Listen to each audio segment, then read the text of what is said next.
that we are going to talk about the girls basketball, the state of girls basketball currently in the Panhandle. Of course, we've seen a tremendous amount of success, Colin, with most of the sports, but the girls basketball just hasn't quite competed at the state championship level, so that's what we're going to be talking about today with former Jefferson head coach David Smith, current Washington head coach Rasan Edwards, current Martinsburg head coach Ronnie Fitzpatrick, and former Spring Mills girls basketball coach George Goss. Colin, how's it going today? Going all right. The show brought to you by Brown Funeral Home and Cremation. Robert Fields and Sons, family-owned full-service funeral home, proudly serving the area since 1880. Getting an early start today on the show just because everything else technical-wise is all set up here for right after the show ends to have March Madness playing all day long on our radio airwaves. So looking forward to that and very much looking forward to this conversation that we're getting ready to have. Yes, we'll go ahead and just welcome the coaches to the show. How you guys doing? Doing all right. Yeah, thank you guys for joining us. Yep, glad to be here. Yep, thanks for having me. So we'll get right into it. Like I said, with the population growth in the area, every other sport has had state championship success. Why haven't we seen that in girls basketball, and what's it going to take to reach that same level? Who wants to start? Okay, since I'm retired, I'll start. My personal opinion, I think that not enough girls, well, let's put it this way. I think that with this area being more of softball, cheerleading, volleyball area, I don't think a lot of girls are geared to basketball. You know what I'm saying? I think most girls are still on softball, or still on volleyball, still on cheerleading, and we don't have enough basketball players that put basketball as their number one sport. I think basketball is second. It's a lot of girls that like basketball, but I don't think it's enough that love basketball towards the other sport, other areas like downstate. That's just my personal opinion. Well, if I could add to that, so there's a couple different layers I feel like to this, but to Damon's point about basketball kind of being second, I think it kind of starts at the youth level. I don't know. Well, I think a lot of this is starting to change and changing in the right way, but the growth has got to start with the ground level, the leagues, and I could be wrong, this could have changed, but I don't know that Charlestown has fully girls, second grade through fifth grade or whatever. I know that when my older daughters were coming up, the older two had to go play in Martinsburg because the Inwood side didn't have a league. So, and as you dig and you start to do a little bit, because I have my hands in travel, and you go to some of these other areas in the state, there's multiple teams from the Morgantown area. There's multiple teams from the Huntington area. There's multiple teams from other areas in the state. So I think that's one of the layers that is starting to improve, but it's the foundation for why we don't have as many girls as basketball being number one. Now, we do have some, though. Right. So, and I'll just leave it at that on that point. That's my thought on the growth part. And, in addition... Bring your mic closer a little bit to you, please, Coach Edwards. Sorry about that. Yes, and in addition to that, too, both initial great points.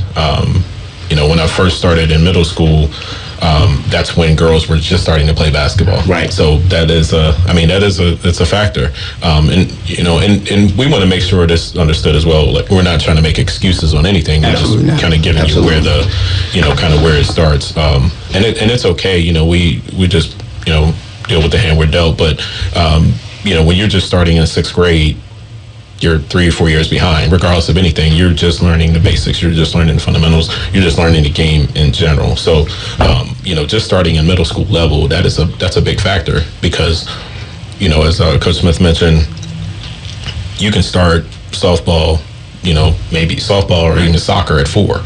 So, a lot of times that's where, at least that's where I saw was a lot of kids that just never played. Maybe they played a year in church league, but then everything else kind of transitioned over to playing soccer or, even softball or maybe even baseball. So that's what I saw initially.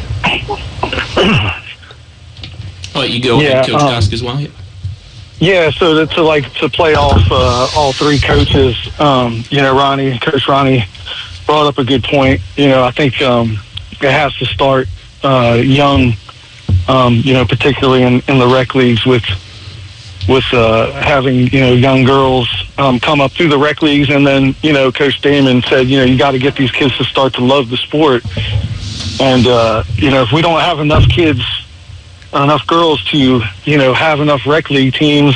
Right now we have, Martinsburg Rec, Inwood Rec. If we got to get, young ladies in these leagues, and we got to be able to field some youth teams and start them young, and then, transition that into middle school basketball and eventually into high school, and keep that love alive through travel and in the summer and things like that. But like Coach Fitzpatrick pointed out, there's no there's no method or madness to this. I think there's a lot of factors that could go into being successful.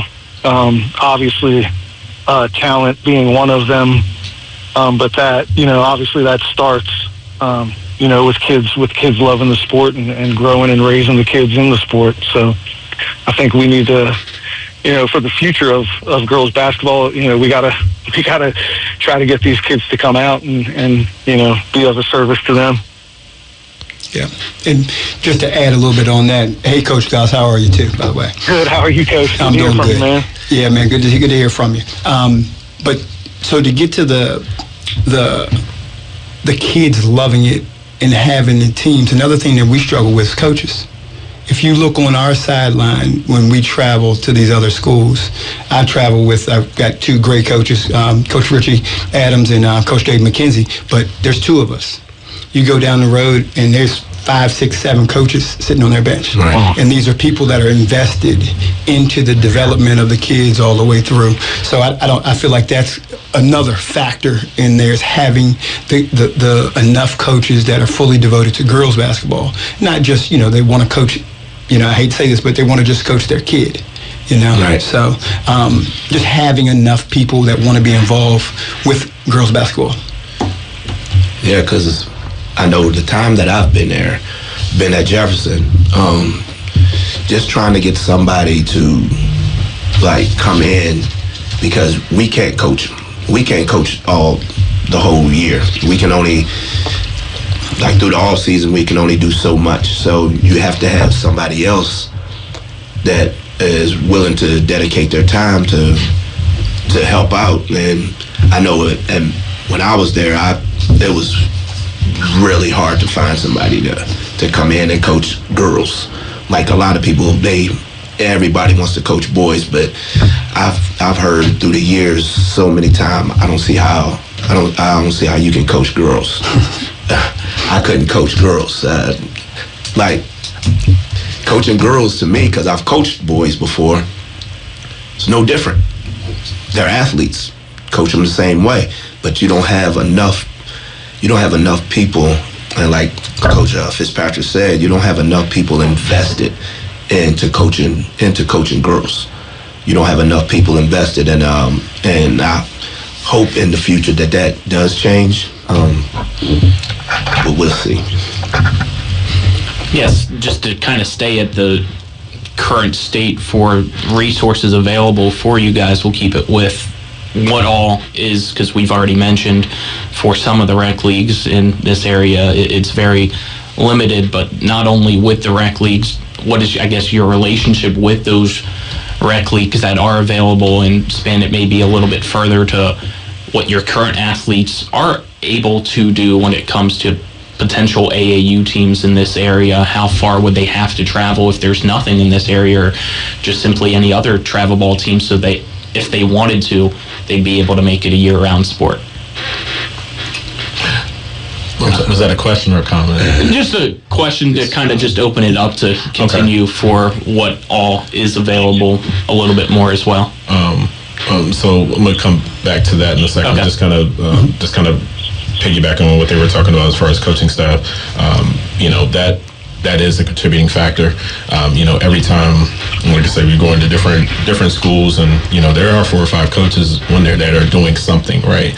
So if you're a second or your third assistant, if they're doing or keeping track of stats and things like that, like I think if we can pull that resource away into focusing more on the development of, the kids, and also the development of the entire program, like that matters. So if your third assistant coach is keeping stats, that's almost a problem. We want to pull them into whether it's, hey, you're focusing on shooting, you're focused on ball handling, or I'm going to need you, if you can help break down film a little bit, and then we can kind of relate to whatever it might be. I think they can, be utilized in better areas when it comes to that. So having a staff is so important because it's almost impossible to just do it with 2 of you, or even 3 is difficult. So I think that's definitely a huge point. Now, as far as when you go, just kind of getting deeper into it, you're talking about playing kids, whatever they're doing in the off season, is extremely important. Playing catch up,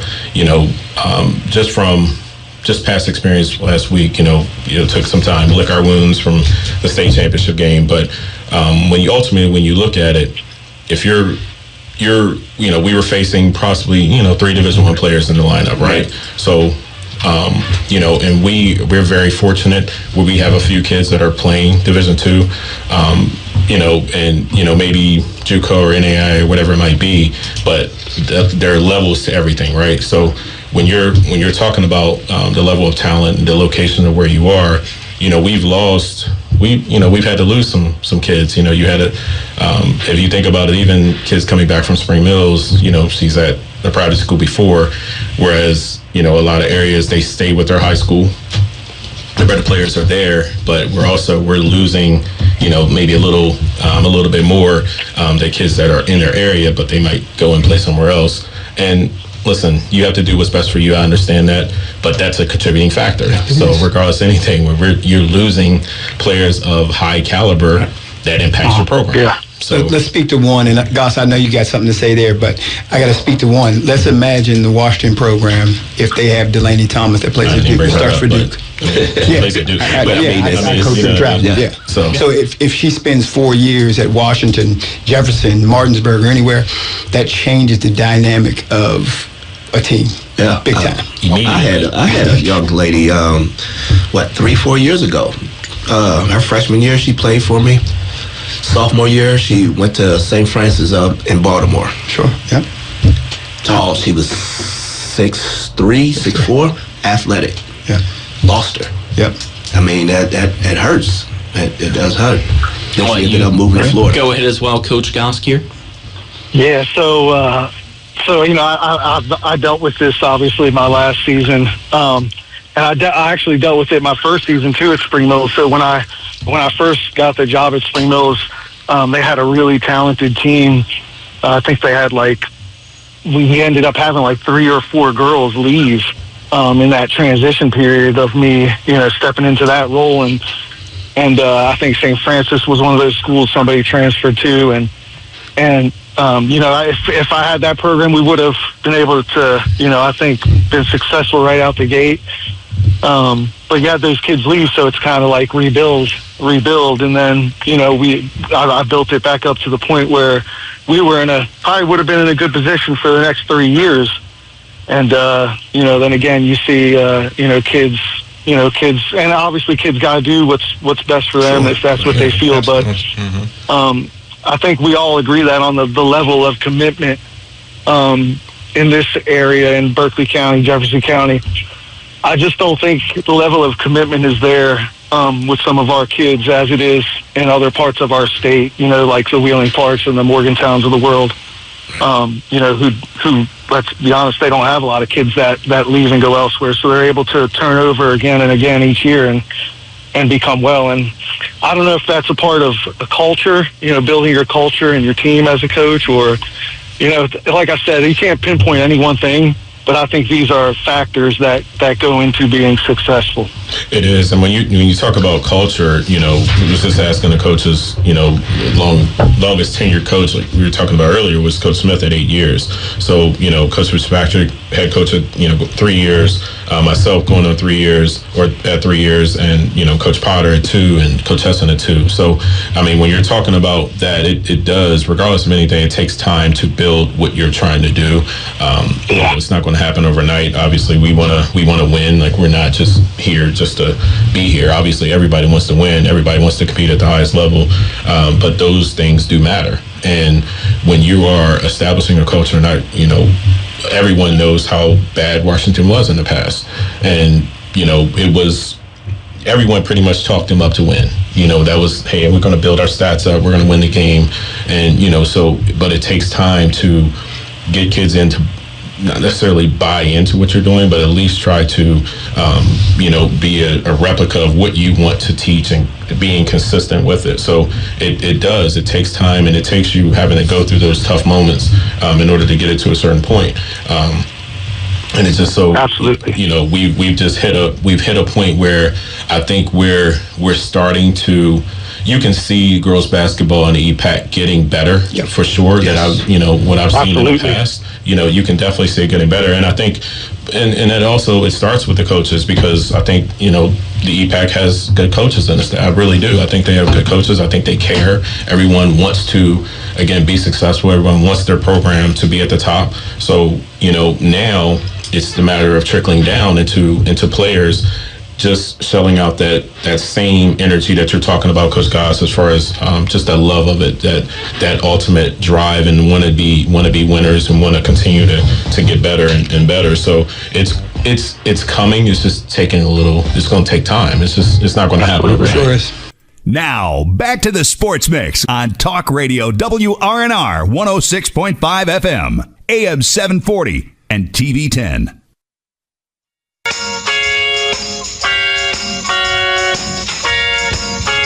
Welcome you back here to the Sports Mix. Again, it's a special edition of the show where you're having a discussion about girls basketball in the area and how or why it hasn't quite reached the state championship level. We're joined by Ronnie Fitzpatrick of Martinsburg, former Jefferson coach Damon Smith, current Washington coach Rasan Edwards, and former Spring Mills coach George Goss is joining us on the phone. I know we want to talk playoffs and some things, but I just wanted to clear through a few things up from that first segment. I had a few questions. Just quickly, I guess, how many girls would you say are playing year-round or playing AAU or some sort of travel ball and don't just play during the winter season on your team on average? So I'll jump in there really quick. It's growing steadily, but I would say on a consistent basis, 30%, okay. 40%. Well, Jefferson, like he said, just like Coach said, it's changing now the past couple years, but before, I don't even know if I would put it at 30%. Since I've been there, just say we're probably now right at maybe 50%. We're right around 50% now, and it's grown. So in which I'm definitely pleased with. Obviously up to me, we never put the ball down, but we're right around 50%. So I'd say. Yeah, between in the past, between JV and varsity, I would say right around 30-40% of kids. Thinking about 10 kids on JV, 15 on varsity, you might get close to 7, 8, 9 kids playing travel ball. Yeah. And then I was just going to ask, because you guys all talked about the staff and not having maybe enough coaches, is that a limit by the school, or is it just you're not seeing people interested in coaching girls basketball like Coach Smith brought up? It's a combination. Yeah. I think it's a combination. Yeah, I think it's a combination. Yeah. I will say, though, I think that the boys' programs get the same allotment, if you will. Mm-hmm. Yeah. But, there's a few volunteers on each one of those. That's what I was about to ask. Would it have to be a volunteer basis, or is there, I guess, a resource pool for coaches if they were interested? I know obviously it's not going to be a lot, but Yeah. it's something. Well, back when I was coaching and I started coaching at Musselman, I came on the staff as a volunteer for the first 2 or 3 years. So, I mean, I don't think any of us got into this for the money. No. Because not very much. Coach Gosh, I'll let you go before I add a little bit. No, so I was just going to say, in the past, like when I was coaching at Spring Mills, you had the head coach obviously, and then you were allowed a head assistant, and then you had your JV coach and freshman coach obviously. And I'm thinking about 1 year out of the 8 years I was at Spring Mills, we were able to have a freshman girls team where that paid spot actually got to coach a team. The county still gave us the paid spot after, not having a freshman team because of Title IX things. But, that 1 year we're talking about out of 8 to have a freshman team. So, therein lies another problem of not having enough kids to play. Well, even after your departure that next year, I believe Spring Mills was without a JV team as well, if I'm not mistaken. Yeah. Just to add to that point. Yeah. That is true. They didn't even have a JV team that year. With me, with Jefferson as far as coaches go, this season was the first year I've had 4 coaches, 2 paid and 1 volunteer. But when you get those coaches or get the applications and you don't have a lot of people, you may have 1 or 2. I know in the past assistants they'll have openings and it'll just be one person put in for the job. That's how it is. There's just not a lot of interest in coaching girls basketball. Yet we're working on changing that. Hopefully. Absolutely. You guys are doing a great job at it too. Coach Ronnie, Coach Smith, and Coach Rashawn, man, you guys are doing a great job. I think, like Coach Rashawn made the point earlier, that this Berkeley County's and Jefferson County's up and coming in basketball, and I believe we're absolutely headed in the right direction. Let's drive the conversation then to getting that recognition possibly for the rest of the state, because we see time and time again with Region 2 always being the lower 2 seeds, it seems like, year in, year out, heading into the state tournament. Even when Spring Mills under Coach Gosk was undefeated heading into the state tournament, they were still seeded, I believe, 5th, going down to Charleston. So I guess my first question is, do you guys feel like it's a fair process and that the seeding is warranted? Because when you look at the results, unfortunately, for some, they'd probably say, yes, it is warranted. But at the same time, if it's always that way, these teams never get the chance to show if they were a 4 seed or a 5 seed on a consistent basis of getting that first round win and potentially making a run from there. So I'll kind of open that up to whoever wants to. Go ahead, Coach. Yeah, let Coach Gosk answer that one. His hands probably out. Yeah, probably biggest, I guess, snub for this area with that case. Yeah, so we've been to the state tournament 5 times. Okay, all 4 previous times. Getting really 3 times as an 8 seed, 1 time as a 7th, and then the last time as a 5th. So do I think it's a process? Obviously, you got to, build recognition for your program, earns respect from the rest of the state. Obviously, yes, you do. I've been in these guys' shoes. We took our lumps the first couple of years going to the state tournament. I think the first year we set the record giving up the most steals, and so, I think sometimes you got to take your lumps as a coach before you can get there, and these guys will eventually. As far as like getting respect from the rest of the state, I think a lot of it is, I think some of these teams from the rest of the state and some of these coaches don't get to see us play a whole lot.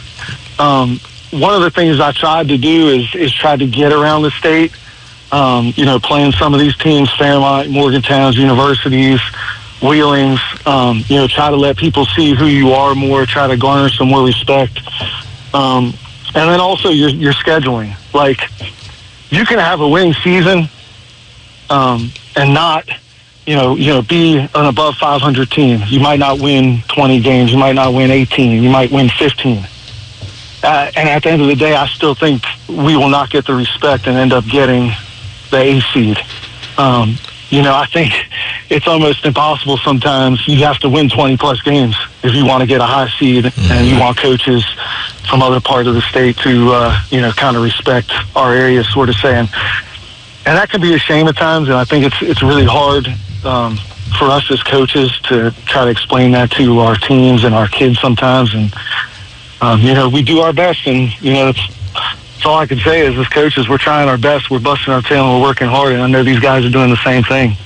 Well, and to your point, you were undefeated, and you guys dropped in the state standings. Which is crazy. Yeah. I mean, that was, okay, if you don't move up, but don't drop. Right. I mean, you didn't lose a game to drop. It's things like that I have a problem with, and I understand you're 100% right as far as, obviously, you need to make some type of jump and make some type of you have to make them feel your presence when you're in these different areas, and obviously when you get to the state tournament, in order for us to have an argument on the other side where they're going to say, okay, well, now we're going to start listening, but at the same time,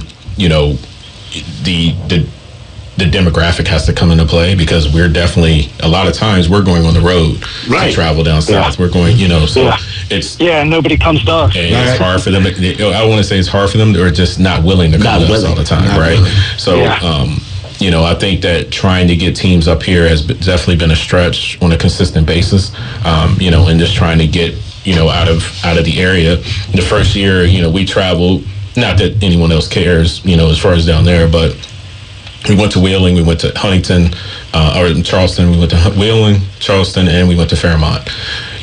So those are, that's an expensive season. It just is what it is, But just trying to make sure that everyone understood that, we are taking this serious. We do want to get these girls recognition that, a lot of times they deserve, and we're just kind of playing with one hand behind our back. But I also think on the flip side of that, they have to do their due diligence. If you're seeding, you got to do your due diligence and to verify who we're playing too, right? So that has to matter at some point. Obviously we're closer to the Maryland and Virginia line, so that is not necessarily easier, but it's better for us, better for the schools to travel an hour to play as opposed to traveling, a minimum 3 hours just to get to Morgantown. So, those are things we are dealing with, and Coach Koss, you mentioned, taking your lumps, and, obviously we've taken our lumps, the past few years down there, but I think the gap is narrowing, and I think that we're, obviously we're taking necessary steps in order for everyone to kind of get better and push each other to be better. And year by year, you'll get closer and closer. Right, and I know, even our conference games are they're competitive because, the familiarity with coaches and things like that. So all those things, it has to matter. And, this year I feel like we were slighted. We had 12 wins last year and we're the 8th seed, and had 17 this year and moved to the 7th seed. Those are, and I think that, if we are a 5 or 6 seed, we're not having the same conversation. You get better matchups for sure. Yeah, those matchups, it matters, so. Yep, it definitely does. It does, it matters, but, we didn't want to make any excuses with it, but I just felt like we were slighted with it. So, it's just things like that, it definitely impacts, the overall outcome. It's almost, hey, we'll, match you up, get you out of here, and then we'll try to get on to seeing who we want to see in the state finals or state semis. So it's just, it's things like that, when we're talking about the political side, which I hate being involved with when it comes to the game. Right. The game just want to play basketball, Yeah. So, and Coach Edwards is being modest. They really got screwed. You're allotted 22 games, so you win 17 and you still get that seeding. Yeah, exactly. And the state was, two teams were really good. Morgantown and Spring Valley were extremely good teams this year, and I'll say it for them. I think that if they were able to get that 5 or 6 seed, that changes the outcome of the playoffs. Right. Just to add on to that, I've also been in situations just like Coach Gosh. What was it? COVID year. Mm-hmm. We went undefeated. Went down there and got the 7th seed. I had to play Willen Park. Mm-hmm. Now, that year I lost 3 key players from injuries, and we got it handed to us. But I've had coaches that when I went down there that told me that there's no way undefeated team, just like Coach Gosh, there's no way an undefeated team should be a 7th seed or 8th seed. Mm-hmm. It shouldn't happen. But I know my years. I think the past 2-3 years I've been able to, me personally, past 2-3 years I've been able to make my schedule. Now the new AD, he allows me to do my schedule now. Before I wasn't able to do my schedule, so I had to play Virginia teams. I had to. I couldn't do it. The past 2 years, I made sure that I played. Try to stay in West Virginia, so just in case something happens, I can get that seat. But that's and lo and behold, I got to play this year, Morgantown first game, which I didn't mind because I want to play those teams. I want to play those teams, but we had to go to Morgantown. I've played Willen Park twice at Willen Park. Now, Morgantown's already said that they were going to come down here this year, so hopefully that happens. But when you try to get those teams to come to you, you don't get that phone call back. You don't get that text back. So, I guess just to kind of add to that, why do you feel like that's the case? Because you see it in all the other sports now. You see it in boys basketball. Those teams will make the trip here. Baseball, you see it. Football, you see it now as well. Well, and I think a lot of it kind of has to do with some of those long-term relationships.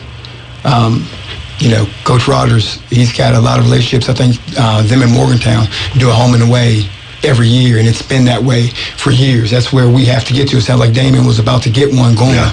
I look at trying to maybe see if we can do it with University. They came to us this year. Mm-hmm. Let's see if we can get back down there next year. Yeah. Now, and one of the things that hinged them coming to us was the fact that they needed to be able to play 2 games. Right. So that'll be another, contributing factor is if we go there, can we get 2 games, or do we need to go there and just come back? And to Damon's point with the Virginia games, I don't want to say they're not beneficial because there's a lot of good teams out there, but it carries 0 weight to the rest of the states. When you go and you play a Millbrook or you knock off we went down to beat a good Loudoun Valley team. That carries 0 weight for the rest of our state. So it's almost a wasted game. Yeah, exactly. And that's where, when it comes to seeding, if you're going to be involved with the seeding process, you have to do your due diligence when it comes to the teams and rank them fairly. That's all I'm asking. And it's going to take a little bit more work. It's going to, I don't have a problem if you're going to go evaluate Loudoun Valley. You're going to go evaluate these different schools that you beat. Let's see where they are in their playoff standing. Let's see where they are in their their conference or whatever it might be. You have to do that because in order to rank it fairly, and again, you guys know that it's a vote, right? Yes. Yes. Yeah. So I was a part of the voting process. I paid my money. Yeah. You had to pay your money to be part of the vote. So this year I paid my money, but like Coach Edwards said, you got to do your due diligence. So there's no way that they should have been 7th seed. Yeah. Absolutely no way. And no way Coach Goss with an undefeated season. Right. Yeah. That's just crazy. As far as teams coming from other parts of the state to, play return games here.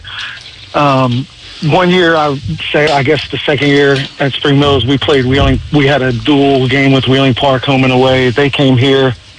and we beat them. We beat them at Spring Mills, and then we went there, and we got beat by 20 next year. Didn't want to schedule us, and so I don't know what that's all about. Like, if losing to somebody in our area, doesn't look good for them, or Right. Yes. the last year I coached, we were really good.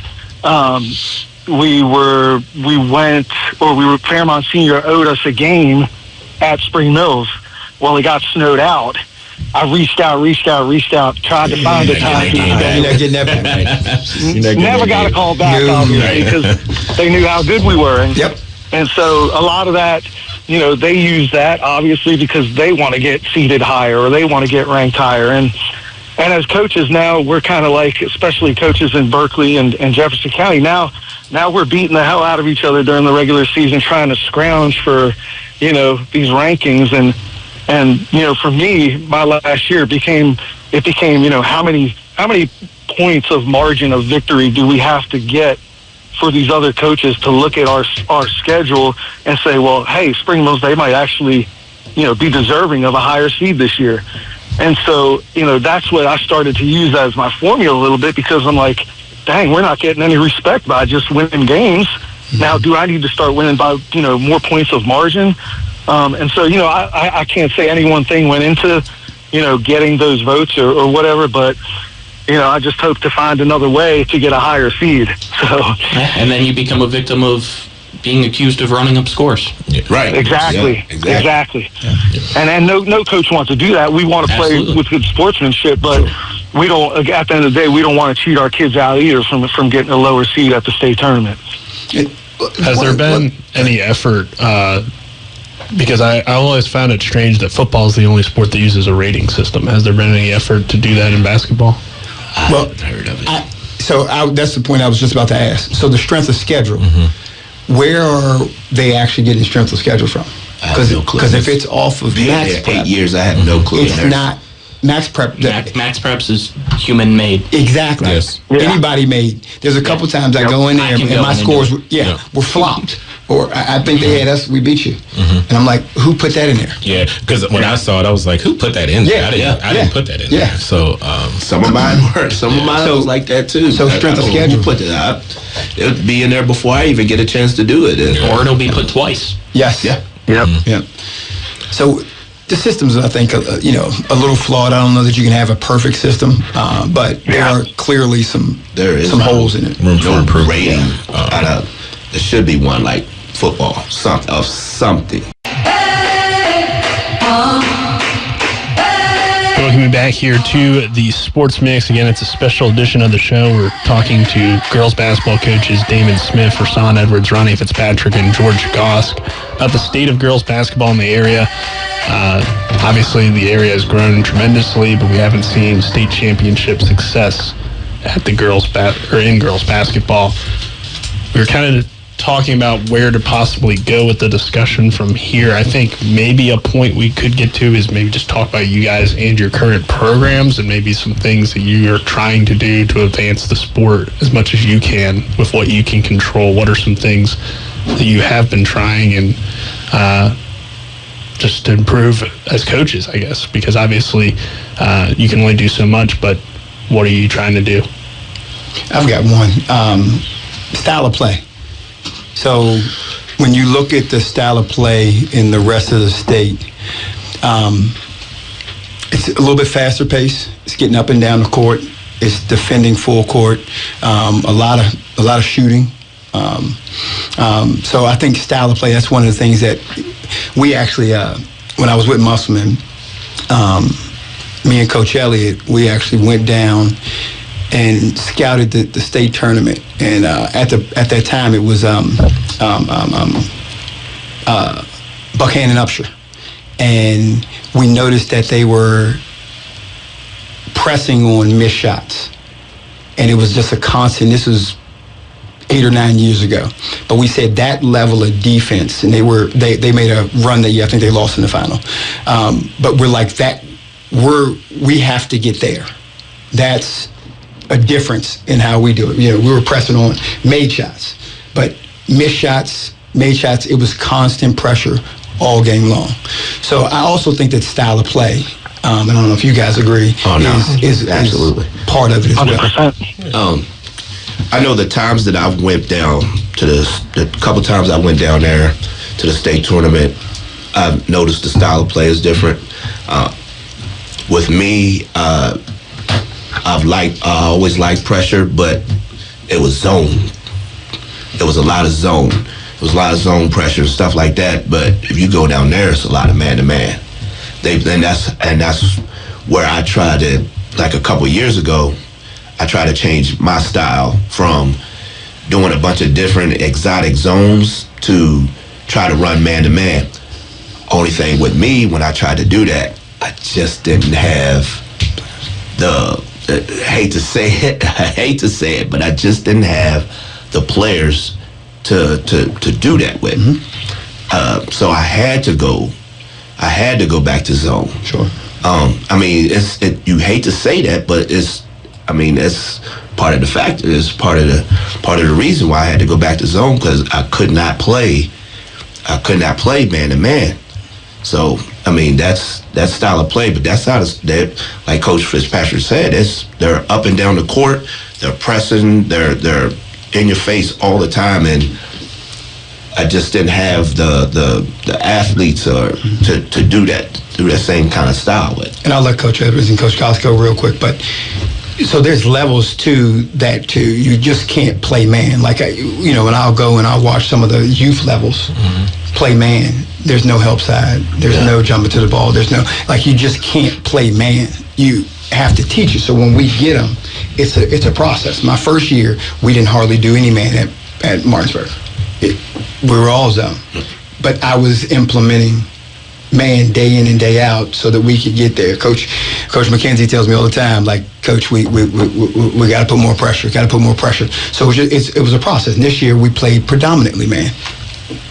Yeah, and and the style of play, and of course, and playing man, and that's where your kind of defense, where your starts from. Everything, your zone is based on your man principle, so you always kind of go back to that at the end of the day. But I also think just your overall preparation in the off season is so important. From to that yet. It's so important, and I think it helped us tremendously, just what we did in the off season to kind of propel us to where we were this past season. So, yes, and your style of play obviously is going to be based on your personnel. Obviously you can't do everything with everybody. Mm-hmm. So, you have to make that adjustment, but your overall preparation in the off season is so important. As a matter of fact, if I'm not mistaken, Coach, the Spring Valley coach, made the comment, right after winning, and if he was in that his interview, and he made a comment, we're going to be right back at it in a couple weeks. Yeah, that's Spring Valley. That's a team that just won the state title. Right. So it's things like that. Regardless of anything. And look, I don't knock multi-sport athletes. My son, my kids play multi-sport, so I'm not, not knocking that at all. But once you're in high school, kind of going back to what Coach Smith was talking about a little earlier, when you have kids playing different sports and things like that, if basketball is your second or third option, then you're going to get second and third option results. That's just what it is. So, you get out what you put in. But I think that, when you really look at it and you look at the overall, just the process and, how, coaches are trying to change things, and your off season matters so much. And it's going to tell. It will tell on you. So I think that us as coaches, obviously we try to get better. We try to look at what we need to do, what we have coming back, what we need to do moving forward to get better, not only as a coach, but also, within your program. And it's just in different things, Coach Fitzpatrick's his going to be different than what mine is, and so on and so on. So it matters so much in what you do in the off season. Yeah, I agree. Off season is definitely huge in your conditioning and preparation for maybe the style of play that you're going to play in the upcoming season. Coach Ryan brought up a great point in changing. Your style of play. I noticed one of the first couple times we made it to the state tournament, it was that year we we did have to play Buchanan Upshur. And I was like, well, this is kind of a new feeling. We've never been pressed like this before. And so the last, 2 years, my last 2 seasons of Spring Mills, we tried to mimic that style of play with the up-tempo, with the pressure, full court, pressing on missed shots. And obviously, let's not be naive. You have to have the talent to do that, to be able to do that. And so I think, that's how girls basketball is trending moving forward, is fast style of play, getting up lots of shots, keep the ball moving. I think could a shot clock in the future help with that? Possibly, yes. But, I don't have all the answers, obviously. I think to go back to answer your guys' questions about, what can we do as coaches and what are these guys currently doing? We have middle school basketball is a way which we try to encourage, the 6th, 7th, and 8th graders to, hey, stay with the game. Look at the program we have here at the high school. Try to sell our program and model it. And, that's one of the things, have the middle school teams come and watch practice or have a middle school night, have them come to games and just try to, renew that energy down to the younger girls. So, in hopes of one day you build that culture and they want to come and be a part of your program. Now, I will say this, like the transfer rules, that go on now, like that's obviously made our jobs and coaches' jobs 10 times harder in every sport. Because now not only do you have to sell your program to the community, you have to sell the programs to the kids on your own team in hopes that they won't leave.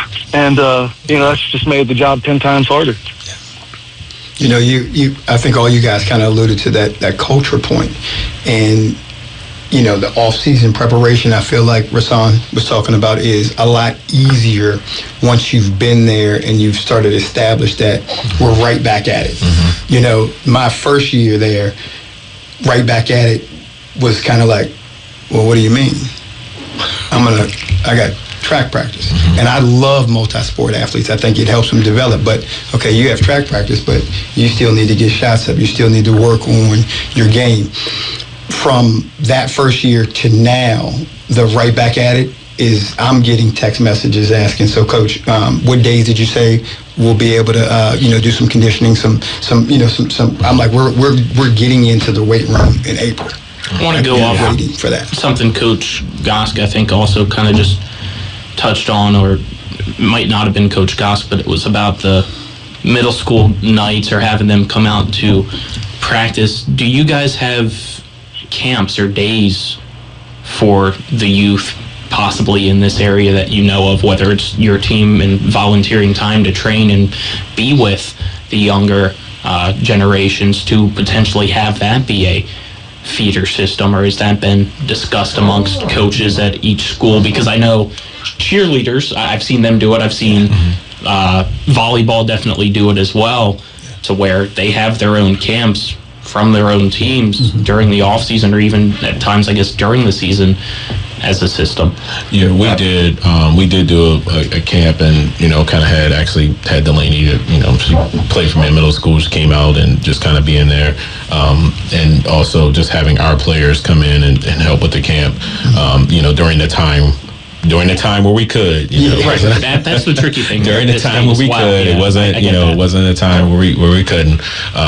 So, having that, also just being there at our games, and a lot of times middle school, high school are playing at the same time and things like that. So you're trying to, coordinate that time. But I thought it was important that we, make our presence felt, and especially as a coaching staff, making our presence felt, and understand that we definitely appreciate what you guys bring to the table. We appreciate what we're hoping that comes our way, so we can continue to build and continue to grow. And obviously, we're not going to be perfect. We're not going to be, where anyone's going to look at us and say, "I don't like what he did." That's fine. But what I do know is, I know we do everything possible to help your daughter succeed and be the best person she can be on and off the court. Those I can say without even thinking about it. So I think all of that matters when it comes to whether or not kids want to either come our way or even, are second guessing staying and transferring. So Got to take one last break.